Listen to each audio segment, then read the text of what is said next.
ગુજરાત રાજ્યના બનાસકાંઠા જિલ્લા અને થરાદ વાવના વિભાજન બાદ ધાનેરાને થરાદ વાવ જિલ્લામાં સમાવેશ કરવામાં સરકારશ્રીના આદેશ અને ઇરાદા હોવાથી ધાનેરા તાલુકામાં જબરજસ્ત વિરોધ જોવા મળ્યો હતો। ધાનેરાના તમામ નાગરિકો, રાજકીય પક્ષો અને સંસ્થા દ્વારા અનેક પ્રકારના સરકાર નિર્ણય વિરુદ્ધ કાર્યક્રમ કરવામાં આવ્યા તેમજ રેલી અને મોટા આંદોલન પર ઉતરવાની ચીમકી આપવામાં આવી હતી,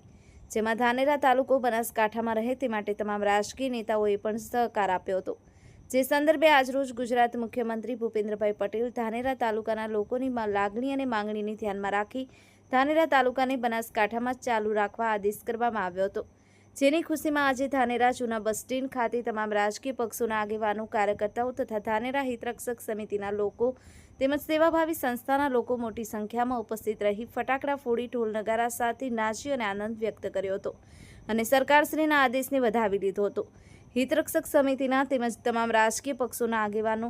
ધાનેરાના વર્તમાન ધારાસભ્ય માવજીભાઈ દેસાઈ, કોંગ્રેસના પૂર્વ ધારાસભ્ય નથાભાઈ પટેલ, ડામરાજી રાજગોર, હિતરક્ષક સમિતિના પ્રમુખ રાવલભાઈ, ભારતીય જનતા પાર્ટીના ધાનેરા શહેર પ્રમુખ તરુણ મોદી, મહામંત્રી રાજુભાઈ ત્રિવેદી, જેબી રાજપૂત, અનિલભાઈ રાઠોડ તેમજ તાલુકાના પણ હોદ્દેદારો, કાર્યકર્તાઓ હાજર રહ્યા હતા અને સરકારશ્રીનો આભાર માન્યો હતો। Bureau report Iqbal Memon, the news of Gujarat, Dhanera. समग्र तालुका शहर और गामडाओं के अंदर आप जोई રહ્યા છો खुशी माहौल ત્યારે ગુજરાત રાજ્યના મુખ્યમંત્રી શ્રી ભૂપેન્દ્રભાઈ પટેલ અને ગુજરાત સરકારનો આજના તબક્કે આ વિસ્તારના ધારાસભ્ય તરીકે હું હૃદયપૂર્વકનો આભાર માનું છું। હમણાં જે વાત કરી એ પ્રમાણે ધાનેરા હિતરક્ષક સમિતિ અને પૂર્વ દરેક પાર્ટીના સર્વ સમાજના લોકો ભેગા મળી અને ધાનેરાનો એક અવાજ હતો કે ધાનેરાને બનાસકાંઠાની અંદર રહેવું છે અને આ વાતને લઈ અહીંયા આગળ અલગ અલગ પ્રકારના દેખાવ કરી અને ગુજરાત સરકારના મુખ્યમંત્રી સુધી જ્યારે આ રજૂઆત કરી ત્યારે સંવેદનશીલ મુખ્યમંત્રીએ ધાનેરાની પ્રજાનો અવાજ સાંભળી એની લાગણીને માન આપી અને આજે કેબિનેટની અંદર પુનઃ વિચારણા કરી અને ધાનેરાને બનાસકાંઠાની અંદર જ સમાવવાનો જે નિર્ણય કર્યો છે એ બદલ હું હૃદયપૂર્વક સમગ્ર મંત્રીમંડળ, ગુજરાત સરકાર અને મુખ્યમંત્રી અને તમામ હોદ્દેદાર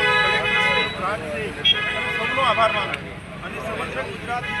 સમિતિ અને આજે આવેલા સૌ સમાજના બધા જ લોકો સમગ્ર ધાનેરાની દરેક કુટુંબના, દરેક વિસ્તારના લોકોનો એક અવાજ હતો, જ્યારે એ સૌ લોકોએ પણ 1.5-2 મહિના માટે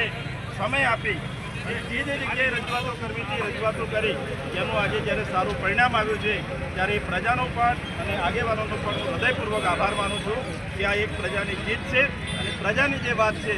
એ વાત જ્યારે સરકારે માની હોય તો સરકારનો, મુખ્યમંત્રીશ્રીનો પણ આજના તબક્કે હું આભાર માનું છું અને આપ જોઈ રહ્યા છો કે ફટાકડા ફોડી, ઢોલ વગાડી, મીઠાઈ ખવડાવી અને ખૂબ ઉત્સાહભેર સમગ્ર ધાનેરા શહેર આજે ખુશીના માહોલમાં છે અને મીડિયા કર્મીઓનો પણ હું હૃદયપૂર્વક આભાર માનું છું। એ સમયે ઘણી કઠિન આજે કેબિનેટમાં એક નિર્ણય કરવામાં આવ્યો કે અલગ અલગ તાલુકાની રચના કરવામાં આવી, એમાં બનાસકાંઠા જિલ્લામાં ધાનેરા તાલુકાનો સમાવેશ કરવામાં આવ્યો છે। યથાવત તારીખ 1 જાન્યુઆરી 2025ના રોજ સરકાર દ્વારા એક આવકારદાયક નિર્ણય કરવામાં આવ્યો હતો કે બનાસકાંઠા જિલ્લાનું વિભાજન કરી અને વાવ થરાદ જિલ્લાને એક નવરચના કરવામાં આવી હતી। જિલ્લાની જરૂરિયાત હતી અને અનુલક્ષીને સરકારનો નિર્ણય આવકારદાયક હતો, પણ ધાનેરા તાલુકાનો સમાવેશ જે વાવ થરાદ જિલ્લામાં કરવામાં આવ્યો હતો એના કારણે ધાનેરા તાલુકાની પ્રજાની ખૂબ તકલીફો વધી જતી હતી અને પ્રજા પણ થતી હતી। એના કારણે પ્રજાએ ભેગા થઈ અને ધાનેરા તાલુકા હિતરક્ષક સમિતિ દ્વારા એક સમિતિનું આયોજન કરવામાં આવ્યું અને સમિતિ દ્વારા સરકારમાં રજૂઆત કરવામાં આવી, અલગ અલગ આંદોલન કરવામાં આવ્યા, રેલીઓ કાઢવામાં આવી અને ધાનેરાના ધારાસભ્યશ્રીઓ, પૂર્વ ધારાસભ્યશ્રીઓ અને રાજકીય આગેવાનો, સમાજના આગેવાનો, વિવિધ સંસ્થાઓ અને ધાનેરાની આખી પ્રજા એના માટે 1.5 મહિના સુધી એને આંદોલન ચલાવ્યું અને એનો અવાજ સરકાર સુધી પહોંચાડ્યો। એમાં આપના મીડિયાના કર્મી અને પત્રકાર મિત્રોનો પણ બહુ મોટો રોલ રહ્યો છે। સરકાર દ્વારા આ વાતને સાંભળવામાં આવી, એની પુનઃ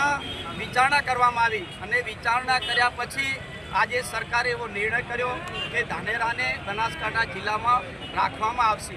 તો ધાનેરા તાલુકાની જે પ્રજાની માંગ હતી, ભાવનાઓ હતી, એ સરકારે સમજી અને નિર્ણય કર્યો છે. એ બદલ ગુજરાત સરકારના માનનીય મુખ્યમંત્રી શ્રી ભૂપેન્દ્રભાઈ પટેલ, ગુજરાત સરકાર અને એના પદાધિકારીઓનો આ વતી ધાનેરા તાલુકા હિતરક્ષક સમિતિ, ધાનેરા તાલુકાની પ્રજા વતી ખૂબ ખૂબ આભાર માનીએ છીએ. અસ્તુ ભારત માતા કી જય.